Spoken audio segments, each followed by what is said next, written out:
Peloton isn't just about bikes and treadmills. It's a team of instructors ready to motivate you 24/7. With Peloton, there are literally thousands of classes ranging from strength training and yoga to running and boxing, which means Peloton is the perfect non-judgmental space to experiment with new types of movement at a level and pace that feel good for you. But what if you're super busy? What I love most about Peloton is it doesn't matter if you have 5 minutes or an hour. If you're an early riser or a fan of the evening burn, there's a Peloton class that fits into your day. Maybe you're looking for a 10-minute upper body stretch between calls or a 30-minute run before bed. Peloton is where you'll find what works for you on your schedule, wherever you happen to be, at home, at the gym, or even outdoors. Oh, and did I mention that the music is absolutely iconic? In the mood to blast 90s hip hop? There's a class for that. Need to ugly cry to some power ballads after a bad day at work? There's a class for that. Looking for a Pride Month playlist that will get your blood pumping? There's a class for that too. My favorite Peloton class is Crush Your Core with Emma. Whatever you're into, Peloton has the music that will get you moving. Motivation that moves you anytime, anywhere. Try the Peloton Bike or Tread risk-free for 30 days. Learn more at onepeloton.com. New members only. Terms apply.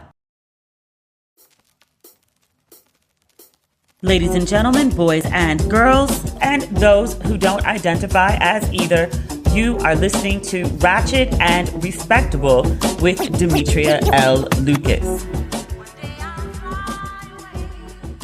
I woke up to an amazing message this morning. I can't share what it is just yet. It may or may not come to fruition, but it's a good ask. It's one of those things that if nothing comes of it, then you're glad to be thought of and you're glad your name is coming up in certain rooms. But it was so good. I had to screenshot and share with my dad, who is very unfazed. I'm over the moon about it. And I'm like, look, Dad, look. And he was like, yeah, that ain't gonna be the only people calling. And I was like, it's kind of a big deal. And he was like, there's more coming. More? You don't think this is enough? And he was like, no, dream bigger. Sir, I got on a plane and moved to Africa. Bigger than this? Apparently. I was like, what exactly does that look like? Because I've been waiting on the sign. Actually, I think the sign came yesterday. I keep looking for something big and dramatic. A burst of thunder and then lightning and then a vision appears in my living room. And it's like, hey, so this is the sign. That's what I'm looking for. I don't know if signs work like that. No more earthquakes. Don't say no more earthquakes. Those were terrifying. I mean, mission accomplished. The earthquakes got me to Ghana, but I was like, no more. Let's try something else. Even though that's effective, let's go another route, because that made me think I was losing my mind. But I went to this museum yesterday. Actually, let me back up. I found a driver. That's been one of my hurdles for the last couple of weeks that I've been here. I've been zooming around in Ubers for the most part. And because I live really central, when I meet up with my friends, somebody just drops me off at the house because it's usually 2 minutes away from wherever we are. So that's convenient. But now that I'm pretty settled and I have my basics, I want to do my road trips. Ghana has a bunch of resorts that are probably 2.5 hours away. I want to see nearly all of them. I want to do weekend trips. Also, when I start bopping country to country, I need somebody to pick me up from the airport because trying to negotiate a taxi at the airport is not going to cut it. So I needed a driver. Also, I told you the story how I was here in January and I couldn't get an Uber and I had to walk back to my Airbnb, which luckily was only 30 minutes away. I mean, in heat, but still, it was a walkable distance. But at the same time, that feeling of being stranded and not able to get home, I was safe. It was daylight. Everything was fine. So I didn't feel a sense of danger, but I did feel a sense of abandonment. So I have a deep-seated fear of going somewhere and not being able to get back home. There's this restaurant, everyone and their mother knows about this restaurant. There's a Black guy from Chicago. His name escapes me at the moment, but he runs this restaurant called Jerk Soul.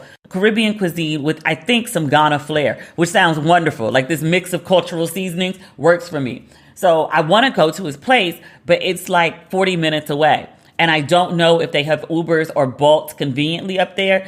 And I just don't want to be stuck. I know I'll be able to figure it out how to get home, even if I have to pay a taxi a ton of money to get home. But I just don't want the inconvenience. I just need to know that I can push a button and a car will come. Or there's one waiting for me in the parking lot. So enter Maxwell. I was running errands last week. Remember I was talking about like I couldn't get notebooks or wine opener? There's this place here, kind of like Ghana's version of a Walmart, if you will. There's just a little bit of everything. I literally went in there with a cart and pushed it up and down every aisle and took what I needed. And they had a bunch of stuff, including my wine opener and a bunch of notebooks. I bought like 6 notebooks. Well, I don't know how I moved over here without a bunch of notebooks. Like anyone who knows me, I always have a pocket-sized notebook in my purse. My grandfather used to carry a notebook and a pen around all the time. He was always scribbling in a notebook, but it's something that I picked up and I just like to write things down. I'm one of those people that's constantly making lists. And so not having a notebook for those first 2 weeks was driving me nuts. Like I would type it in my notes on my phone, but it's just not the same. Like I just really like just to have a notebook. So I found a bunch of notebooks. So I got like 2 big ones and 2 medium ones and 2 small ones. And I am in heaven. I use them every single day. So I called an Uber when I got out of the store and it was rush hour when I was leaving. He asked me if it was okay. And he was like, there's a direction that Uber wants me to take, but do you mind if I take you another way? Because it's faster. And did. I mean, it was over unpaved road. He drove over it like a G. I had on my workout clothes that day. Luckily, I had on a sports bra because there's roads in Ghana like a regular bra would not do. But he got me back to my place quickly and safely. Nice guy, clean car. And he's really cute too. It's a bonus. It's a cherry on top. But I asked him, do you drive full time? Because I'm looking for a driver. I told him I wanted to go to this museum that was really far out. And I was like, have you heard of it? And he said he hadn't. So I was trying to explain to him where it was. I sent him the name of the museum and such. And he called over to the museum and got the GPS coordinates. And I just liked that he was proactive. So I was like, all right, well, we'll give it a whirl and see how it goes. It was an adventure. We drove, I don't even know what part of town it was. It's like an hour and 45 minutes out of Accra. When we finally got to the coordinates that they gave us, it was just like the middle of a street. Like you could turn left, turn right. And we couldn't figure out which way to go. So we had to ask some local people. And they told us, they were like, oh, and pointed to this sign. And they were like, the sign is right there. And I was like, that teeny ass sign? I mean, it was tiny. It wasn't even the size of like, a street sign. It was a teeny tiny ass sign, like a little arrow. And I was like, how was anybody supposed to see that shit? And then we turned onto the road. We drove for like a good 2 miles on what looked like Georgia red dirt, unpaved, through like the middle of a farm. And then all of a sudden, like these gorgeous statues appear. And we're like, oh, this must be it. So it was a really good exhibit. This museum, you got to go on my Instagram to see the name of it. I can't pronounce shit. These African names are giving me a time. I asked the guy to say it to me slowly yesterday. He did it 2 times and I was like, okay, got it. And then lost it. It's guesstimated, according to my tour guide, that every West African family lost at least one member to the slave trade. So this museum is dedicated to those either stolen or sold, because people did get sold. Everybody wasn't kidnapped. The either stolen or sold Africans that were captured by white folks and were put on ships to go across the Atlantic. And so the museum, and it has many exhibitions. I'm just going to talk about the one that's the most impactful. The museum asked visitors, Africans, to sit for them, and they make these realistic sculptures of their faces. All of the sculptures are in anguish, pain, agony, despair, because these are people who have been stolen from their families, put in dungeons, put on ships. And the artists are so amazing. The gentleman who gave us the tour, and by us, I mean me and my driver, he wouldn't let me out of his sights. So the beginning of the tour, we were standing in like the front of the building, and there's the statues I was telling you about when you pull up. He was chilling by the car. He was wandering around like the outside grounds. And so the guy started taking me behind the building, and my driver like ran around and was like, hey. He asked him in Tree. I'm going to assume he said, where are you going? And the guy answered him in English. And he said, oh, the rest of the museum is this way. And he said, oh, okay. And then he just like trailed behind. And then it got really interesting and he caught up and was like part of the tour. So I was like, it's fine. Okay, so there's about 10 artists or so. They have constructed 3,000 to 3,500. They've lost count of these sculptures and put them in what looks like a graveyard outside. It's hard to describe, but I posted the pictures on my Instagram. I think I put it on all my platforms. You walk down this long pathway, and then you get to this point where you see what looks like small tombstones in the distance. As we got closer, the guide stopped us, and he said, I need to perform a ritual because this is sacred space. No problem. Takes off his shoes, takes off his hat, and he yells, I go! I go! I go! I didn't know what it meant. It was explained to me later because literally social media is the best. I was like, I think he yelled at go 3 times, and people were like, that was the equivalent of like a verbal knock saying like, we are here, we come in peace. Even before he asked us to wait while he essentially greeted the ancestors and asked permission to enter their space, we were walking along and I knew that these sculptures were there. Like I'd specifically gone to this museum to see this exhibition, but seeing it in person versus seeing pictures of it, I think the scale of it as well. Like, people who had posted pictures, there were maybe like, 20, 30 heads in the picture. But when you walk into, 3,000, it has a bigger impact. It's kind of like if you've ever been to Arlington Cemetery in Virginia, just seeing all those crosses everywhere that represent somebody that has died in battle for America. It's a lot of lives lost. The mass number of it hits you. So that's what happened when I walked up. So I was walking up and I saw it in the distance and it was coming along. And then I saw like the full scale of it. And I literally just stopped in my tracks. And if you've been following me for a long time, like I used to go to plantations all the time. It was kind of like my thing. I've been to Cape Coast Castle in the dungeons twice during daylight, once after dark. I've been to Elmina Dungeon. I've been to some really harrowing places before. I've never been stopped in my tracks. I've never been so afraid of something. Actually, that's not true. I was going to say I've never been so afraid of something I didn't want to get close to it. But I went to this exhibition in Montreal that had life-size figures wearing Klan costumes, and I couldn't approach the figures. The terror of the Klan is deeply instilled in me, like most Black people. That's the only other time I've been like really too afraid to approach an exhibit. But this one, like I stopped in my tracks, and then our guide asked us to wait to perform a ritual. And then we entered the space, and I just wanted to burst into tears. The realism of the statue, because it's real people's faces, and the faces are all twisted in agony. I don't think I ever really thought about like the true agony. There were pregnant teenage girls, or there were mothers with 2 sons, or there were children who had been completely separated from anyone they knew, who were just there. Or, I don't know, like the details that give people humanity. What really fucked me up, women with scarves on, women with their hair in braids or twisted, or people who were blindfolded. That really, really, really messed me up.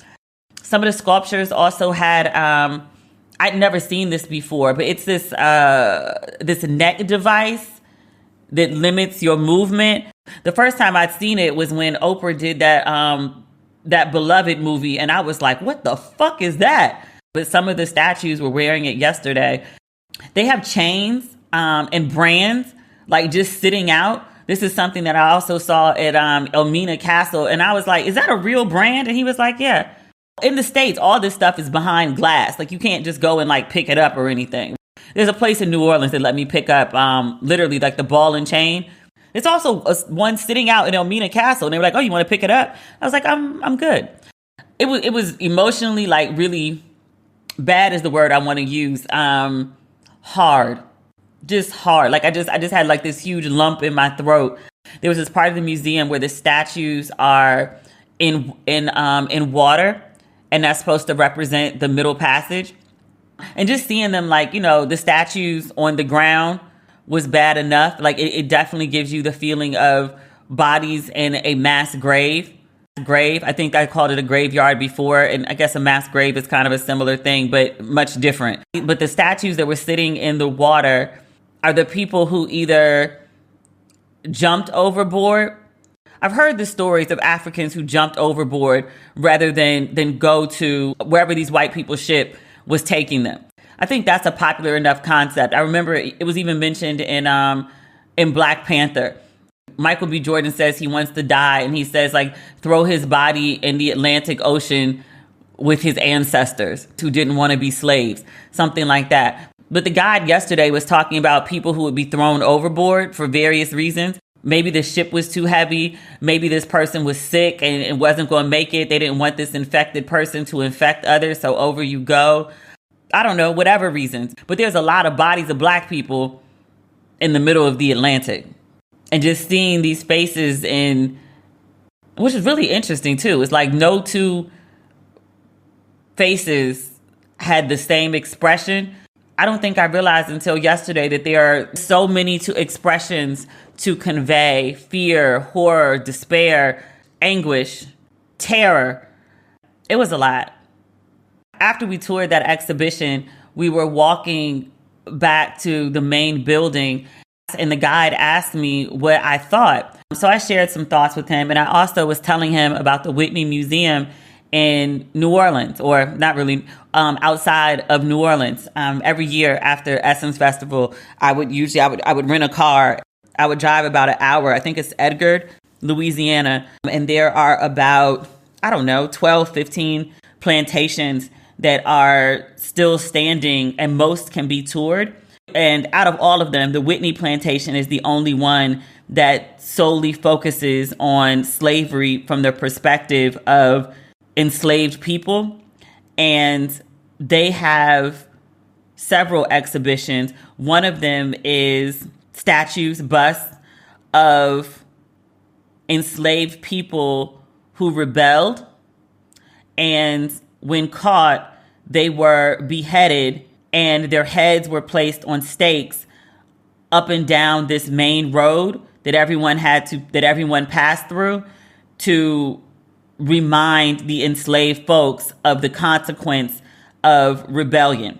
So at the Whitney plantation, they have, maybe like 12 to 15 heads on stakes, Black people's, and the faces display ranges of agony, despair, rage, terror, much like, what I witnessed at the museum from yesterday.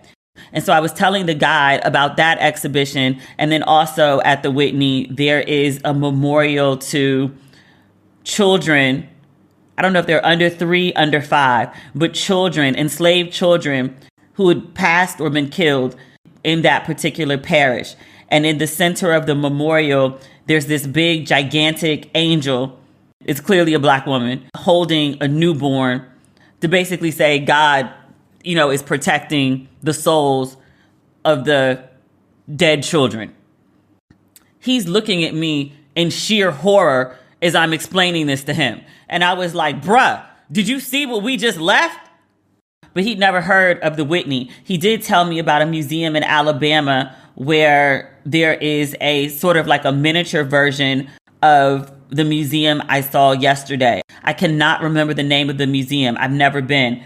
But we're having this conversation, I was like, you all should really be in contact with the Whitney Museum. Like there's some sort of, exchange program between like the Whitney Museum and then this museum and the Cape Coast Castle and the Slave River.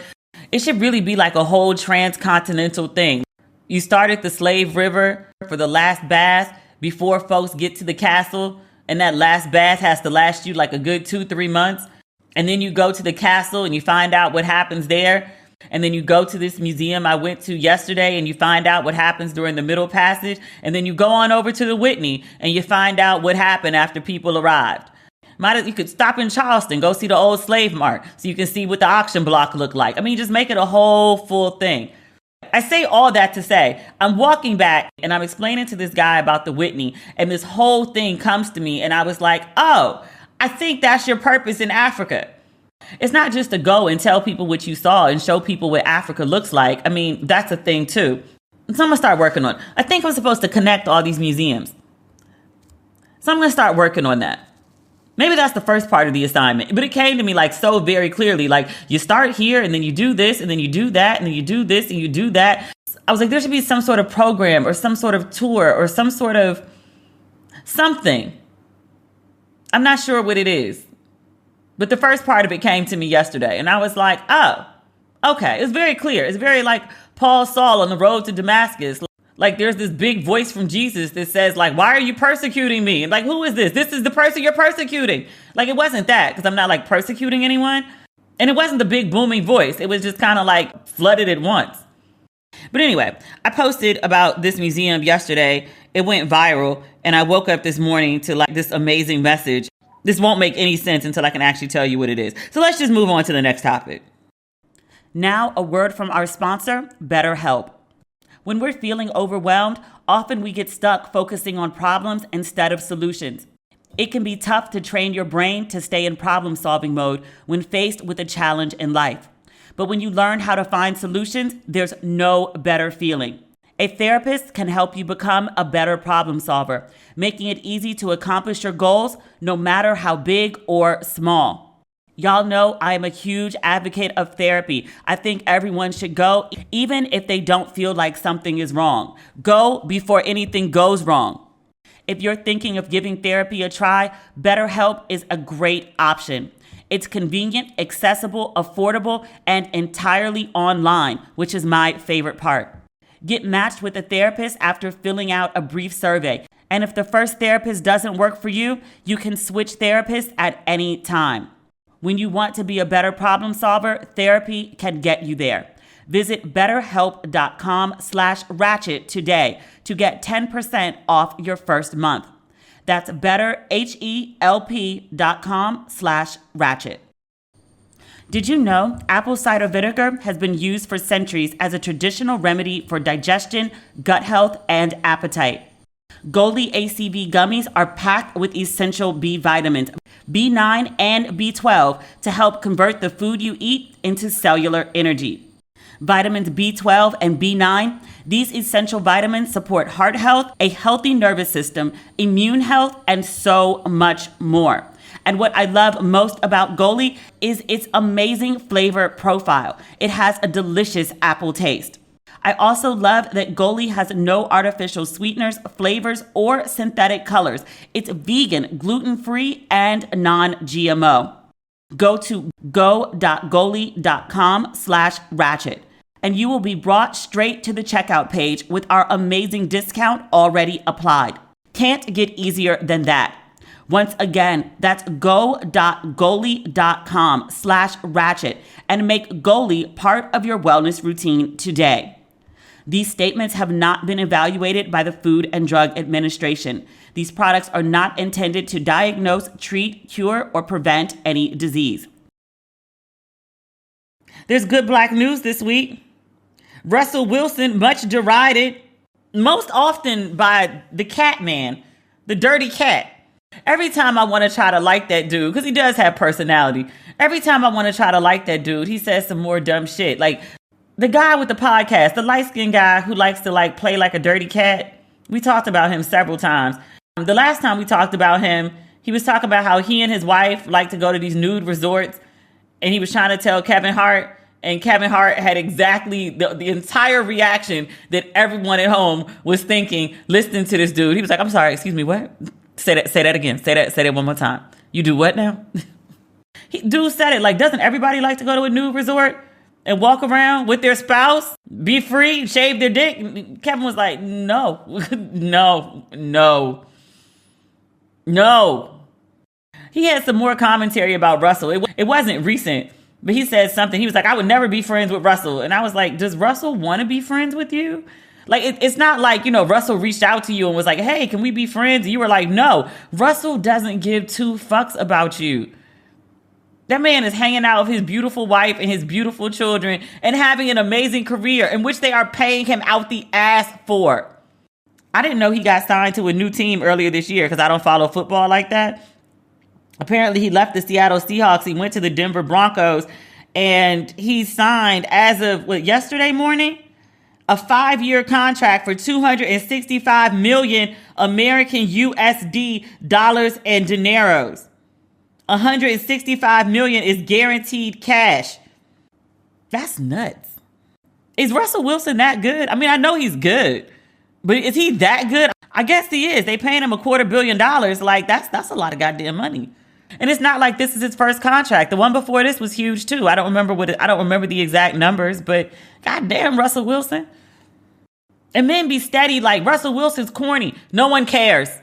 No one cares. I also like to remind people we are not in high school. Like, what is this popularity contest bullshit? Niggas be 35 years old, married with 4 kids, talking about I'm cool. Does it matter? Who cares? Like, are you a rapper? I mean, rappers' careers are based on their cool factor. Like, I mean, it actually matters. But if you are not indeed a rapper, I mean, do I care? Congratulations to Russell Wilson and the Wilson family. Look, if y'all don't get on a goddamn yacht and give us family vacation every summer, if y'all don't give us good stunting, I would like to see it. They be conservative with their money. I'm like, can you spend some money like Magic so we can fawn? I just want to fawn just a little bit. Serena Williams, she's at the U.S. Open, which for me is bittersweet. She's doing well. I read earlier today she advanced to the 3rd round.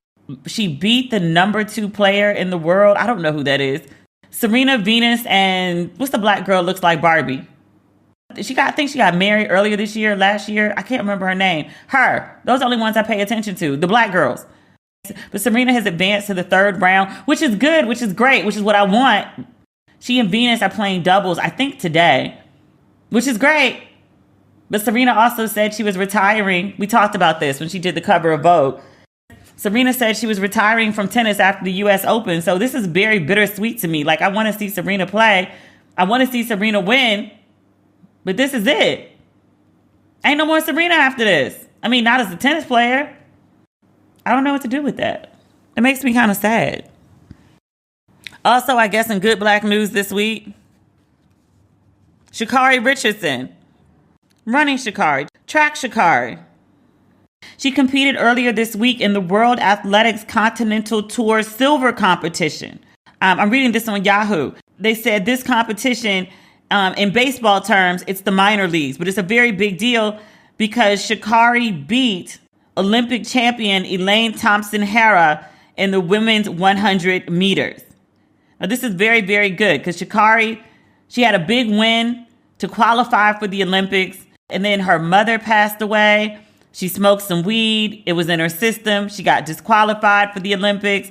Her next 2 meets, she didn't do so good. One of them, I think she came in dead last. So people thought like, oh, that first one was a fluke. And, this girl blew her Olympic career and it's a wrap. But apparently it's not. Shakari infamously was the star of Kanye's video. What album was that? Was it the first Donda? The song, He's Done Miracles on Me. I guess he did miracles on her. Good for her. A lot of people don't like Shakari because she talks big shit. And not even really crazy. I mean, she's confident.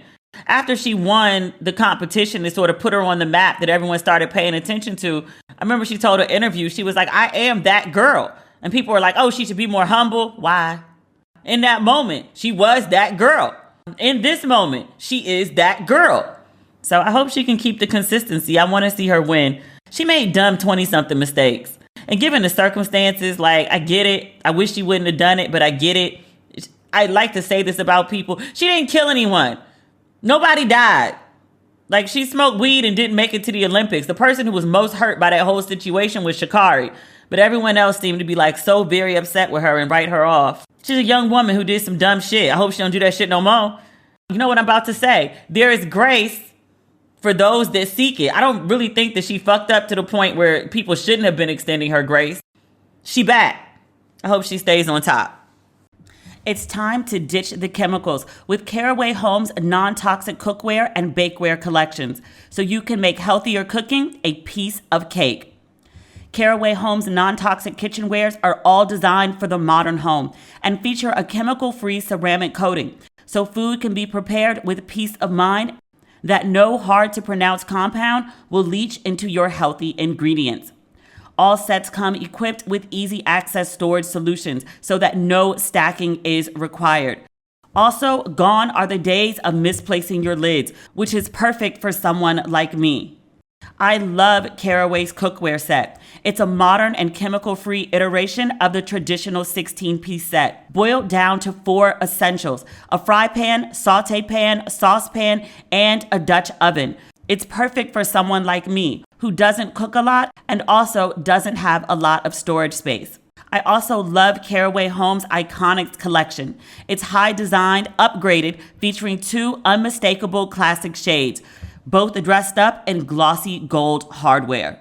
Visit carawayhome.com/ratchet to take advantage of this limited time offer for 10% off your next purchase. This deal is exclusive for our listeners, so visit carawayhome.com/ratchet or use code RATCHET at checkout.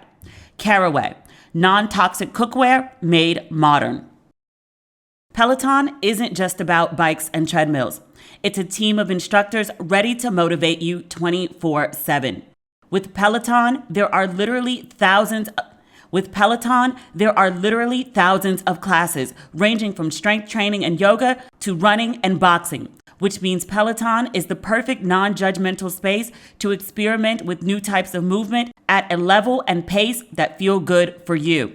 But what if you're super busy? What I love most about Peloton is it doesn't matter if you have 5 minutes or an hour. If you're an early riser or a fan of the evening burn, there's a Peloton class that fits into your day.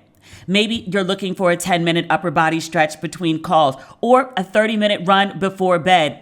Peloton is where you'll find what works for you on your schedule, wherever you happen to be, at home, at the gym, or even outdoors. Oh, and did I mention that the music is absolutely iconic? In the mood to blast 90s hip hop? There's a class for that. Need to ugly cry to some power ballads after a bad day at work? There's a class for that. Looking for a Pride Month playlist that will get your blood pumping? There's a class for that too. My favorite Peloton class is Crush Your Core with Emma.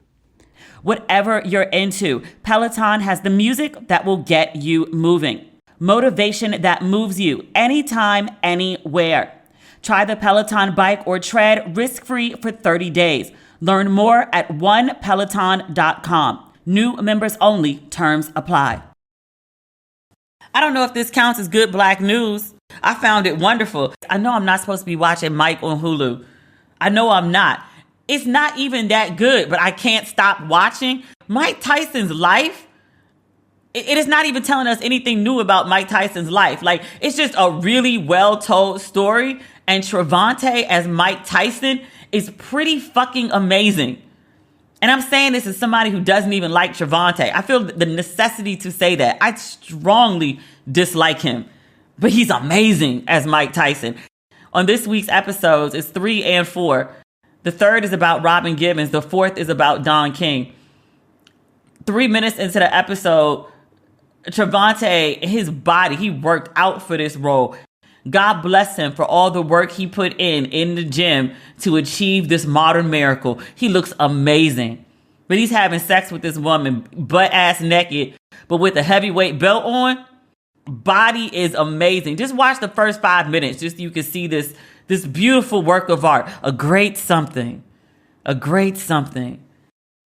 You know what else I was thinking about watching this this Hulu show? Mike Tyson and Robin Givens were, I don't even think they were 25 when they got married and divorced. They were only married for 8 months or so. They were both like 21, 22, maybe 23. I don't think I realized how incredibly young they were. Also, I felt really bad because Robin Givens has been demonized because of that 2020 interview where she told what I think is the truth about Mike Tyson. There was this image that was painted of Robin Givens and her mother. They were these gold diggers and they came to run through the money of this, naive black guy who everyone loved. It's so weird how sometimes Tyson can be depicted as childlike and naive, and then like a sentence later he's described as this like ferocious monster beast. I really wish that the way the New York Times went back and they did documentaries on Britney Spears and how she was treated by the media, by Justin Timberlake and Janet Jackson, like the fallout from the Super Bowl, again involving Justin Timberlake. I really wish they would go back and do a retrospective on Robin Givens and view her marriage to Tyson and that 2020 interview specifically through a 2021 lens. Because I think it would be seen much different today. I think it would be seen as a cry for help as opposed to why is this demon woman and her demon mother, like, why is she saying these things about this man? Like, why is she telling the truth?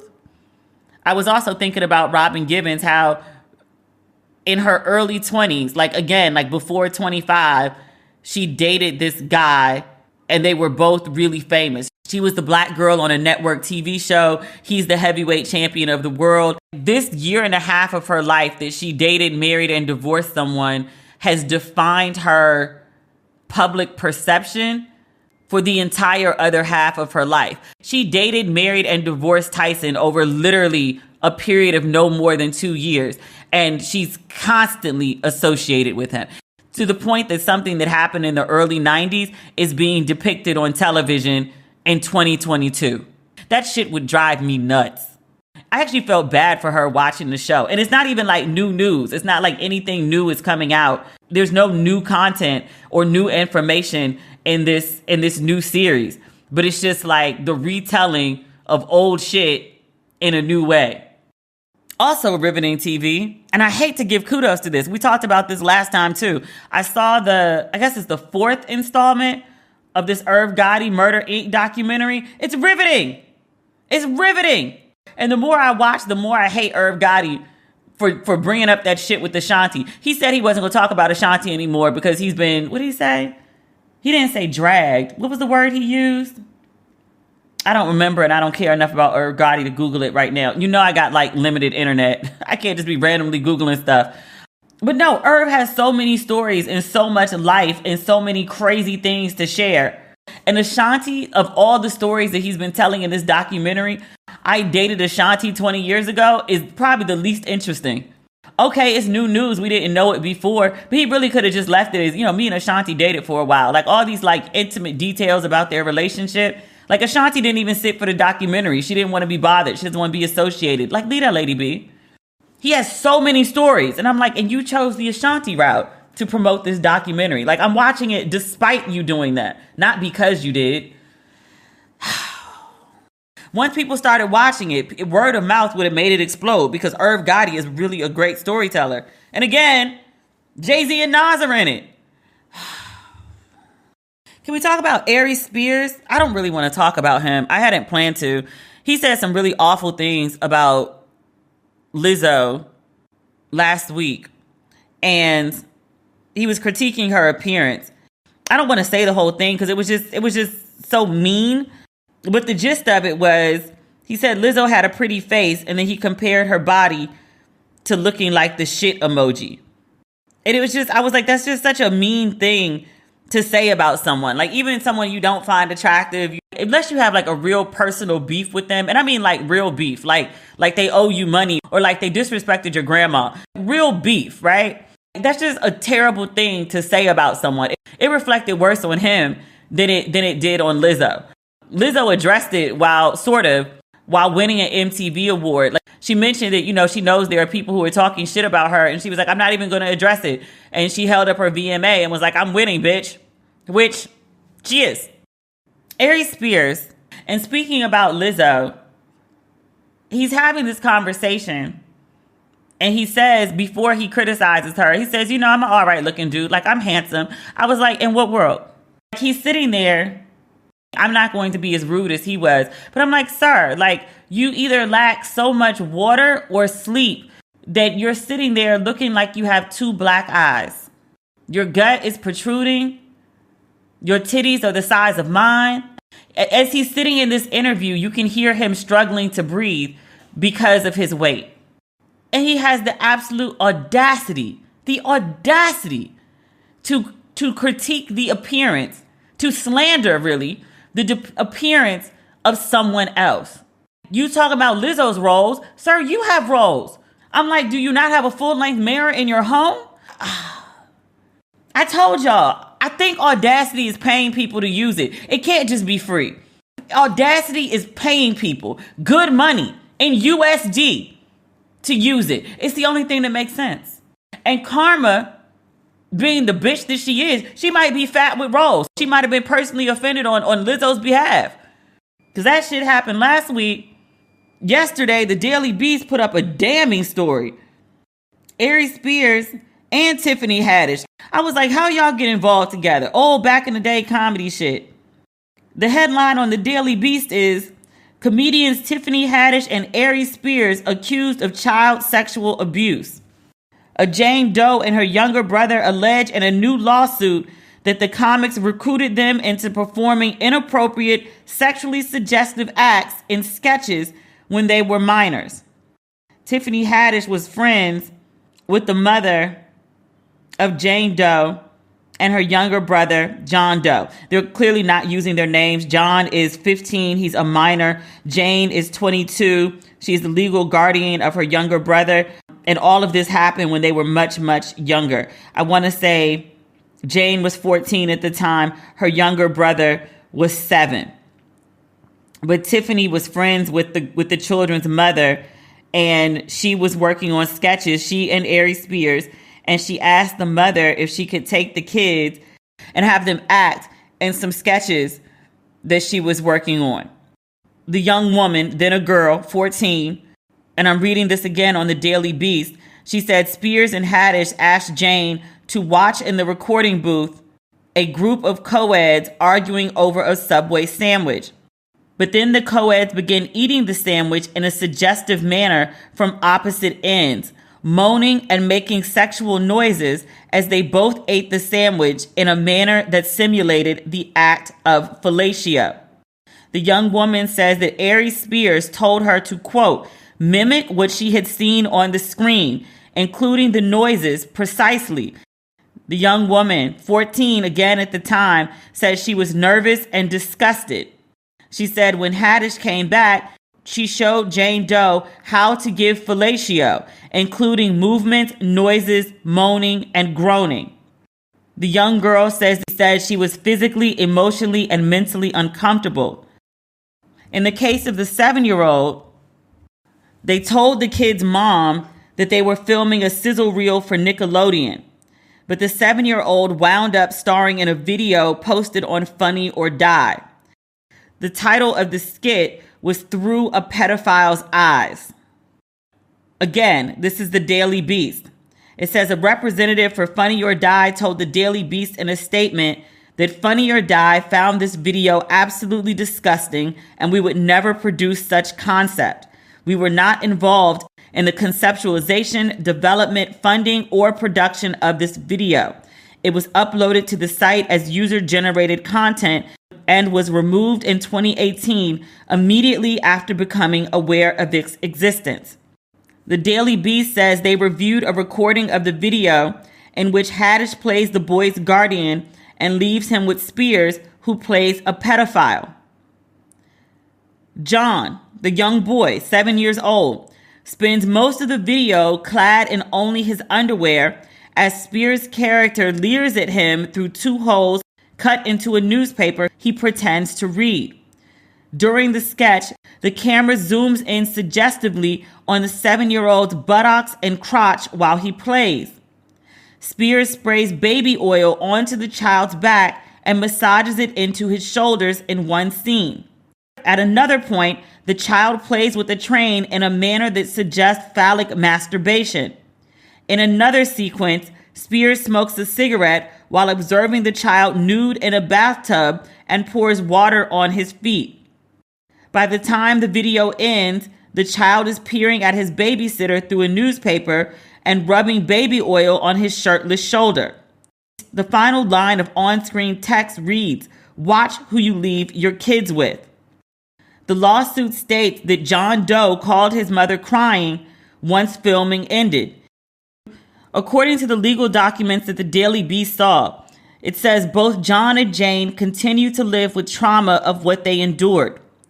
Jane allegedly struggles to trust people and has developed a social disorder that prevents socializing.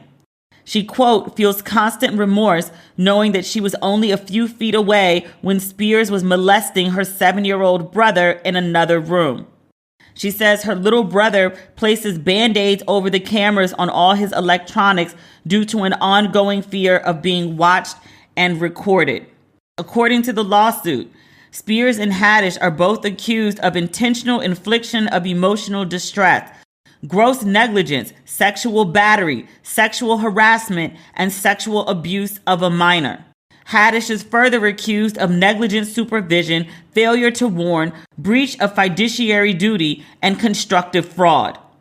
The lawsuit seeks general and special damages as well as any appropriate statutory damages. To credit, Aries Spears denies the validity of the claims from Jane and John Doe. Aries Spears did settle with Jane and John Doe years ago. In the settlement, he denied validity of any of the claims. He did agree to stop the distribution, exhibition, and further use of the video.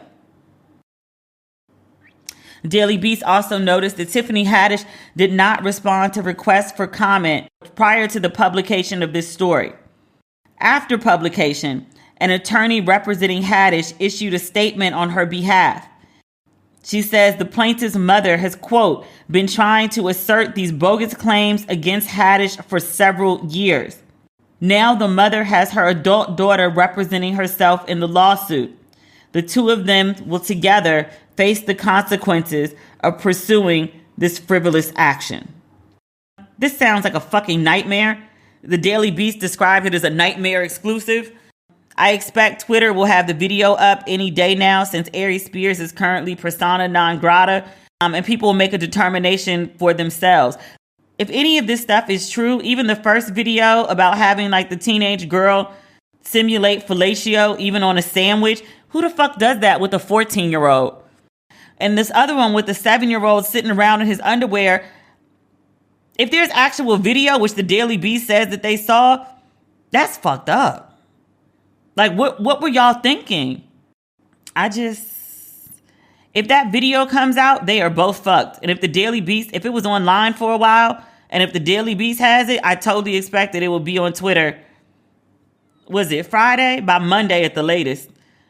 By Sunday at the latest. Holy Twitter, activate. But like, blur the kid's face out when you do it. I mean, it sounds crazy from this Daily Beast description. We'll make a full determination after the video comes out. And it's definitely coming. It's definitely coming. Last but not least, I still haven't read that Meghan article and I'm not about to read it now. Chris Rock has gone ahead and fucked himself to the fullest. He had all this goodwill and sympathy and empathy after Will Smith smacked the fuck out of him at the Oscars in February. All gone. Chris Rock is still on tour. He's been on tour since like literally 3 days after Will Smith smacked him. He said at his stand-up, he said the Oscars called and they asked him to host the next show. He said that's like Nicole Brown Simpson going back to the restaurant. Sir. You talking about a lady who was stabbed to death, damn near beheaded. Best case scenario, the killer was never found. Worst case scenario, the killer was charged and went free. Nobody's even been held accountable for that lady's murder. And you making jokes about that shit? It's not funny. It's not funny. It's some real asshole shit. It's the type of asshole shit that got him smacked in the face by Will Smith for talking about Jada's alopecia. Jada was sitting in the audience as a plus one to her husband on his big night. She wasn't the star. She was just there. There was absolutely no reason for Chris Rock to make that offhand, unscripted remark about Jada Pinkett Smith, but he did. He got smacked in the face. He still ain't learned his damn lesson. Chris Rock said that dumb shit about Nicole Brown Simpson. Immediately, the response was, that's why Will Smith smacked him. Immediately, people were like, yo, where's Will Smith? Smack this nigga again. All goodwill towards Chris Rock is gone. Did it to himself. That's some real self-destructive shit. I hope he has a therapist. For you to have all the goodwill of all the people, for all of your past wrongdoings and transgressions to be wiped clean, and then to go and do some dumb shit like that and remind people like, oh, yeah, Will should smack his ass again. He deserved that shit. That was a preemptive smack because Will knew more dumb shit was going to come out his mouth. Will Smith has been all the way redeemed. Watching the next few months, you're going to hear about Will getting casted for new projects. This emancipation film that's been sitting around forever that Apple hasn't released, that's going to get a release date suddenly. He's going to get picked up for new projects. Bel Air is going to come back. Will going to be everywhere and nobody's going to be bothered by it because Chris just redeemed him. I mean, I'm thankful for it as a Will Smith fan. I've been watching random Will Smith movies on Netflix. Like, I just kind of miss Will Smith. It's weird.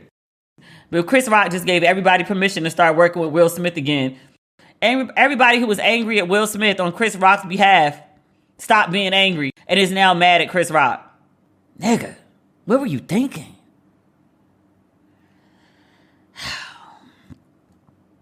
That's it for today's episode. I'm about to chop this up and edit. It's Friday, 2:32 my time. I'm 4 hours ahead of the East Coast. So hopefully I can get this done and have time to get my nails done and meet my girlfriend for dinner tonight. We're supposed to go to some really cute restaurant. This one's supposed to have a really, really good view. So we'll see. I have a whole list of restaurants that I want to go to while I'm in Ghana. So this is another crossed off my list. If it's cute, I'll post pictures. If it's not, I won't. I'll be back next week, y'all. Have a great weekend. Talk soon. Bye.